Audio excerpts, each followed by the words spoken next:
সেদিন হঠাৎ করেই মা আর আমি মিলে সিদ্ধান্ত নিলাম দেশের বাড়ি যাব। তো চলেও গেলাম আমার বাহনটাকে নিয়ে ঠাম্মা দাদুর সাথে দেখা করতে। গ্রামের এই সুন্দর পরিবেশ তোমাদেরকেও একটু দেখিয়ে দিলাম। তারপর সন্ধে হয়ে গিয়েছিল, ঠাম্মা দাদুর সাথে বেশ অনেকক্ষণ গল্প টল্প করে নিলাম।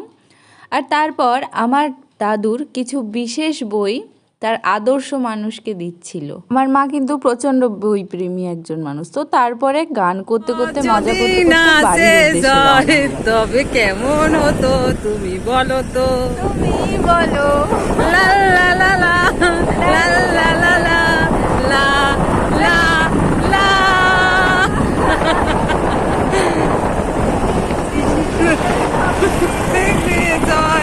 তবে কেমন হতো তুমি বলো তো, বলো না তুমি বলো, না তুমি বলো।